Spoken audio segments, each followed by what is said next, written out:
오늘 이 새벽에 주신 하나님 말씀 받도록 하겠습니다. 오늘 잠깐 사사기 내려놓고 베드로전서 5장 1절부터 5절까지 말씀 보도록 하겠습니다.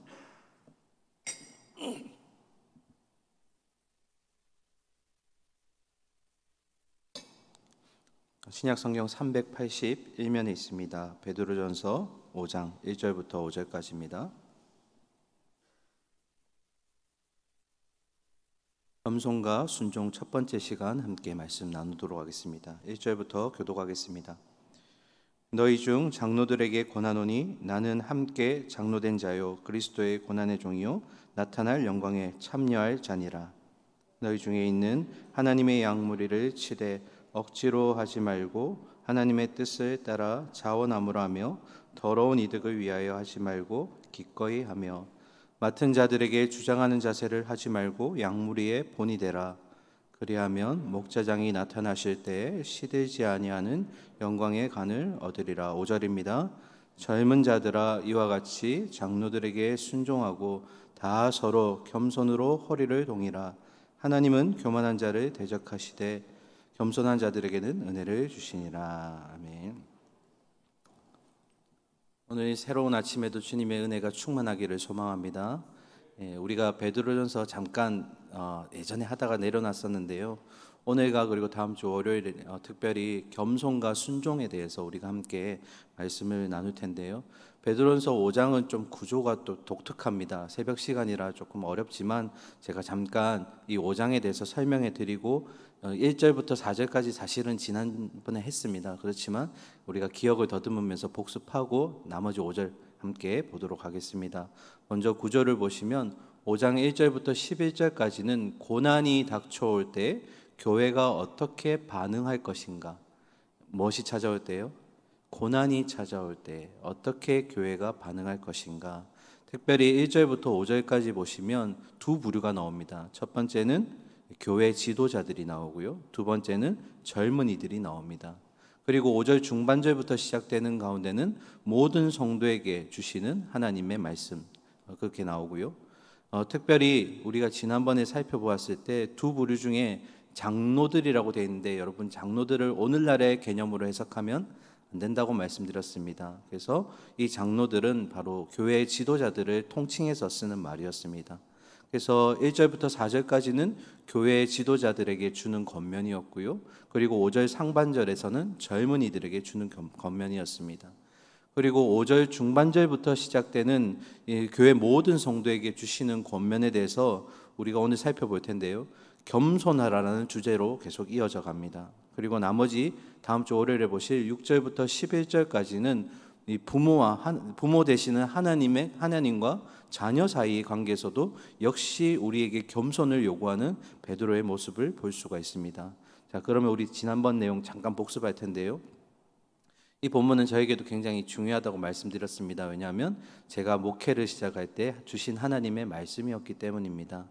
첫 번째 교회 지도자들에게 주는 권면이었는데요. 여러분 2절을 보시면 하나님의 양무리를 치라고 권면하기 전에 먼저 얘기합니다. 무엇을 치라고요? 하나님의 양무리. 그러니까 지도자들에게 주신 무리가 아니라는 겁니다. 누구의 무리라고요? 하나님의 무리라는 것을 꼭 기억하라는 겁니다. 지도자들이 가끔 착각할 때가 있어요. 내 양떼, 내 마음대로 해도 되는. 그러나 교회에 주신 양떼는 누구의 양떼라고요? 하나님 주신 하나님 양떼라는 겁니다. 그럼 지도자들은 어떤 마음을 가져야 될까요? 우리는 청지기이구나. 우리는 하나님이 주신 대리 직분을 감당하는구나. 이런 마음으로 시작하라는 겁니다. 그 가운데 이제 베드로가 첫 번째 권면하기를 억지로 하지 말고 하나님의 뜻을 따라 자원함으로 하라라고 되어 있습니다. 원하든지 아니면 원하지 않았든지 교회의 지도자가 되었다면 억지로 하지 말라는 겁니다. 기꺼이 하나님께 순종하는 마음으로 하라는 겁니다. 그런데 여기 자원함으로 하라, 이 의미 속에 앞에 전제가 있습니다. 하나님의 무엇을 따라서요? 뜻을 따라서. 열심을 내되 열심의 방향이 하나님께로 가 있어야 된다는 겁니다. 이 열심이 방향이 내 방향이 돼버리면 이것 또한 잘못됐다는 거죠.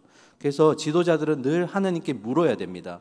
열심을 내되 하나님, 이게 하나님 뜻이 맞습니까?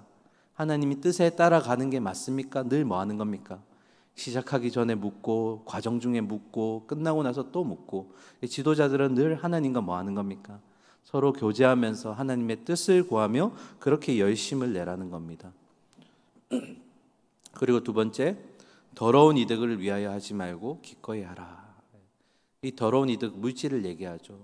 오늘날도 이 목회자들에게 가장 위험이 되는 요소 중에 하나가 바로 물질입니다. 특히 돈 때문에 많이 이 목회 때문에 어려움을 겪으신 분들이 계신데요. 여러분, 이 물질에 대한 욕심이 결국 교회를 위해 사역을 할 것인지 사업을 할 것인지를 결정하게 만듭니다.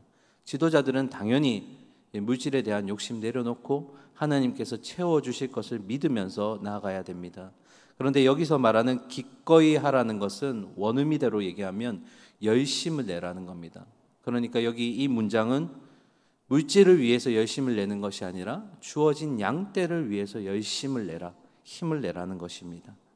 그리고 지도자들에게 권면하기를 세 번째로, 맡겨진 사람들에게 주장하는 자세를 하지 말고 양떼의 본이 되라.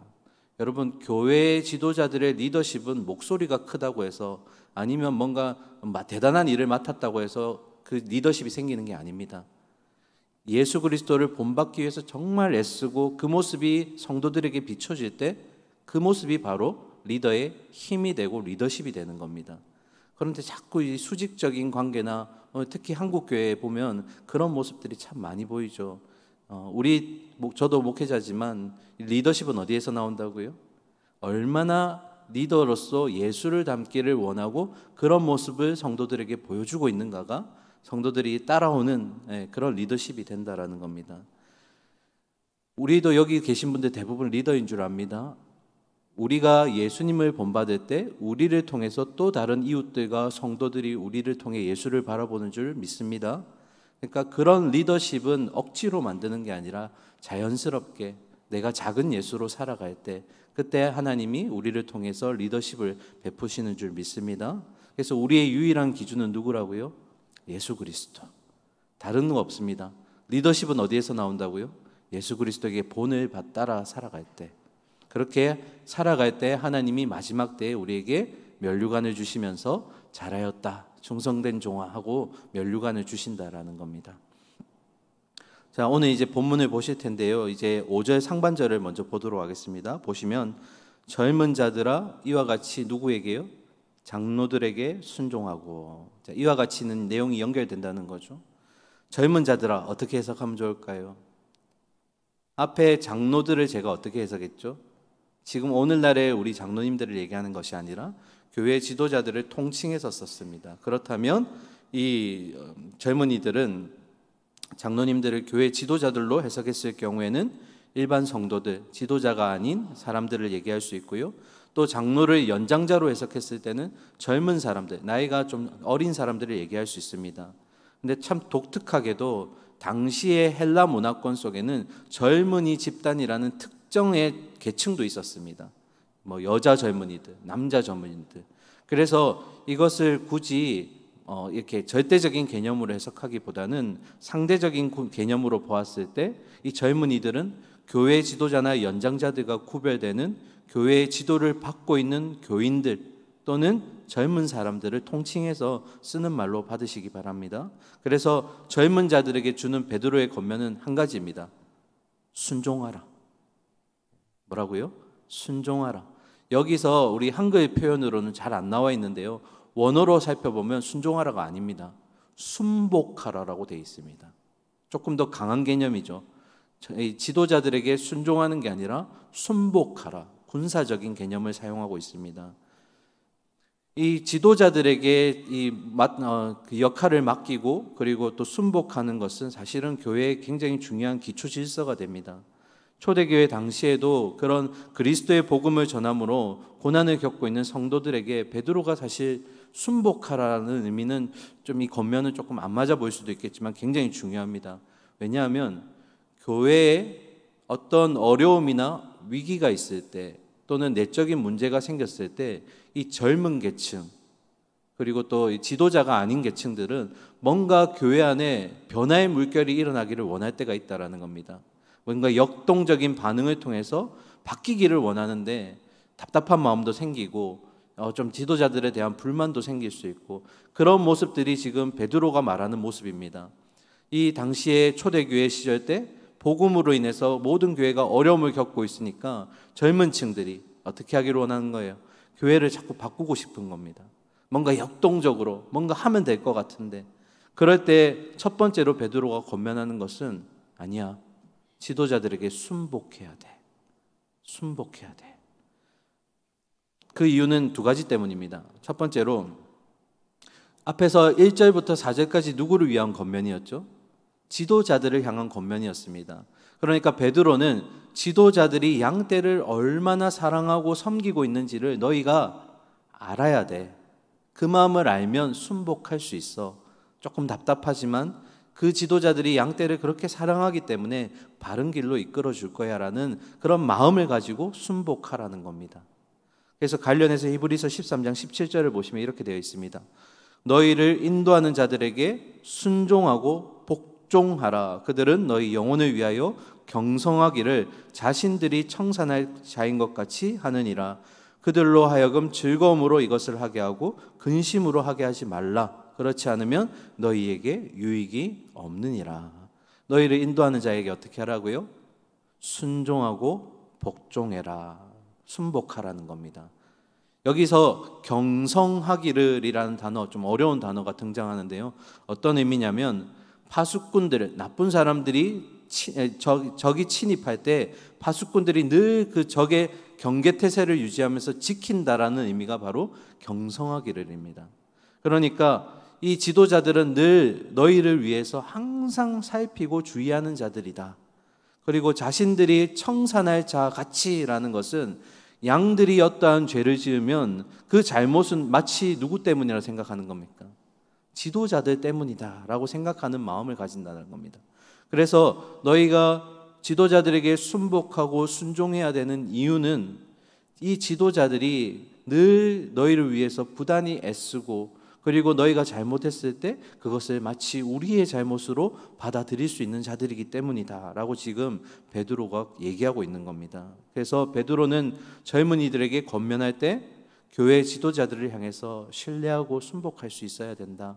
근데 더 중요한 것은 이 지도자들도 하나님께 의지하고 하나님을 닮아가기 때문에 우리가 그들을 순복할 수 있다라는 겁니다. 사람 보고 순복하는 것이 아니라 그 사람 뒤에 계시는 하나님을 바라보기 때문에 순복할 수 있다라는 겁니다.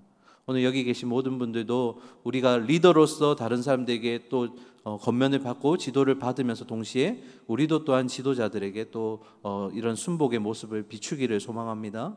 우리가 이런 질서를 갖춰갈 때 교회 안에 영적인 질서가 있을 때 하나님이 우리 교회를 또 아름답게 성장시켜 나가실 겁니다. 자, 마지막으로 우리 5절 중반절 보실 텐데요. 우리 교회 모든 성도에게 주는 베드로의 권면입니다. 함께 읽도록 하겠습니다.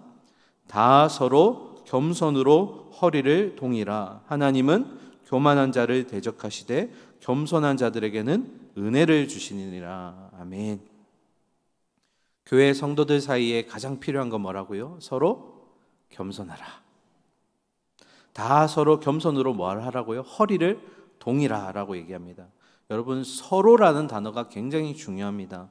목양의 돌봄을 받고 있는 성도만 겸손한 것이 아니라 그들을 섬기는 지도자들 역시 겸손하라는 겁니다. 그 이유는 뭐라고요? 이 지도자든 아니면은 그냥 일반 성도이든 그 모든 순종의 대상은 지도자가 아니라 하나님이시기 때문입니다. 그래서 이 교회 성도든 지도자들이든 모두 순복하고 서로 겸손할 수 있는 이유는 하나님께 근거가 있기 때문입니다. 자, 허리를 동이라라고 했는데요. 원어적으로 해석하면 옷을 입는다라는 의미입니다. 겸손으로 옷을 입으십시오. 다른 사람에 대한 굉장히 종의 태도의 모습을 보여주시는 건데요. 여기에는 베드로의 잊을 수 없는 기억이 하나 있습니다. 그 기억 한번 살펴보도록 하겠습니다. 요한복음 13장 3절부터 5절까지입니다. 함께 보실까요? 네. 저녁 먹는 중 예수는 아버지께서 모든 것을 자기 손에 맡기신 것과 또 자기가 하나님께로부터 오셨다가 하나님께로 돌아가실 것을 아시고 저녁 잡수시던 자리에서 일어나 겉옷을 벗고 수건을 가져다가 허리에 두르시고 이에 대야에 물을 떠서 제자들의 발을 씻으시고 그 두르신 수건으로 닦기를 시작하여. 아멘. 그날도 어김없이 예수님은 제자들과 함께 저녁 식사 교제를 하고 계셨습니다. 그런데 그분은 아셨죠. 이 식사 후에 이제 자신의 시간이 다가오고 있다라는 것을. 그 시간은 어떤 시간이었죠? 세상을 이제 떠나 아버지에게로 가야 하는 시간, 십자가를 대야 되는 그 시간이었습니다. 그런데 그것을 아셨던 주님이 가장 먼저 하셨던 행동이 뭐라고 되어 있나요? 제자들의 발을 씻기셨습니다. 이 식사의 자리에서 일어나신 예수님은 겉옷을 벗으셨고요, 수건을 가져다가 허리에 뭐 하셨다고요? 두르셨다. 이게 동이다라는 의미입니다. 수건을 허리에 동이셨다. 그리고 대야에 물을 뜨시고 무릎을 굽히시고 제자들의 발을 씻기셨습니다. 여러분, 우리에게는 이제는 너무나 익숙한 본문이라 그러려니 할 수 있지만 당시의 문화의 관점으로 보았을 때 종이 주인을, 제자가 스승에게 이렇게 하는 경우는 너무나 당연한 관습이었지만 반대의 경우 스승이 제자를, 주인이 종에게 이렇게 무릎을 굽히고 옷을 준비하고 수건을 준비해서 발을 씻긴다는 것은 절대로 이해될 수가 없는 개념이었습니다. 왜 그렇게 하셨을까요? 자신의 그날이 온다는 걸 아셨을 때 왜 이런 행동을 예수님이 가장 먼저 보이셨을까요? 답은 말씀에 있죠. 요한복음 13장 1절 하반절에 보시면 이렇게 되어 있습니다. 함께 읽으실까요? 시작. 세상에 있는 자기 사람들을 사랑하시되 끝까지 사랑하시니라. 제자들의 발을 씻기신 이유가 없습니다. 그냥 딱 한 가지. 그분이 사랑하셨기 때문에. 이 사랑의 발 씻김은 사실은 나중에 십자가에 대한 예표이기도 합니다. 발을 씻기시듯 우리의 죄를 깨끗하게 씻어내신다라는 그런 의미인데요. 그 사랑의 예표를 보여주실 때 예수님이 그 사랑을 어떻게 표현하셨냐면 겸손으로 표현하셨다라는 겁니다. 베드로가 결국 말하는 다 서로 이 겸손으로 허리를 동이라는 것은 또 겉면의 본이 되신 예수 그리스도를 닮아서 교회 모든 지체들에게 서로 겸손하게 대할 것을 보여달라는 것입니다. 누구를 닮아서요? 예수 그리스도의 그 본을 따라서 우리가 지도자가 됐던 성도가 되었던 서로 겸손하라. 그러면 본문으로 돌아와서 베드로는 이어서 얘기하기를 하나님은 교만한 자를 대적하시되 겸손한 자들에게는 은혜를 주신다라고 하였습니다. 잠언 3장 34절 말씀 인용한 건데요. 여러분, 교만한 자 어떤 자죠? 지난 수요일에도 말씀드렸는데요. 하나님과의 관계 속에서 교만한 자는 자신의 능력으로 사는 자들을 얘기합니다. 나는 하나님 필요 없어요. 내 능력과 내 지혜면 나는 혼자 잘 살 수 있어요. 그러면서 그런 하나님과의 관계 속에서 이런 교만한 모습을 보이는 자들은 사람을 대할 때도 교만하게 대합니다. 너희는 내 아래에 있어. 나보다 잘나지 못해. 이런 마음들을 은연중에 가지고 있다는 겁니다. 그런 교만한 자들의 결과는 어떻게 될까요? 성경에 기록하기를 하나님이 직접 그들과 싸우시겠다라고 기록하셨습니다. 하나님과 싸우면 이길 자가 있을까요? 없죠, 아무도. 그러니까 하나님이 직접 대적하실 정도로 이 교만한 자는 굉장히 질이 나쁜 자인 겁니다. 결국에는 그 싸움의 결과는 패망이며 절망일 것이며 멸망일 것입니다. 반대로 겸손한 자는 하나님의 능력으로 살아가는 자, 하늘의 힘을 구하며 살아가는 자들이기 때문에 상대방을 바라볼 때도 어떻게 할까요? 나보다 당신을 높게 여길 줄 알고, 그리고 상대방을 인정할 줄 알고 욕심을 가지지 않는 그런 모습, 누구의 모습과 동일하죠? 우리의 겸손의 본이신 예수 그리스도와 동일하다는 것입니다. 그래서 겸손한 자의 결과에 대해서 베드로가 말하기를 하나님의 은혜가 그들 가운데 베풀어질 것이다. 사랑하는 우리 성도님들, 오늘 우리 가운데 그런 겸손한 모습이 있기를 소망하고요, 그 겸손한 자에게 하나님의 은혜가 충만히 임할 것이라 믿습니다. 여러분이 겸손한 자 되셔서 그런 은혜를 누리시기를 소망합니다. 교만한 자는 절대로 하나님이 쓰시지 않습니다. 말씀을 마무리할 텐데요, 오늘 두 가지 단어를 살펴보았습니다. 이 순종과 겸손이라는 단어인데요, 이 교회 성도들에게 순종과 겸손이 요구될 때 이 두 단어는 여러분 떨어질래야 떨어질 수가 없는 단어들입니다. 마치 동전의 양면과 같아요. 앞면이 순종이라면 뒤에는 겸손. 겸손한 마음이 있을 때 비로소 순종의 모습이 나타납니다.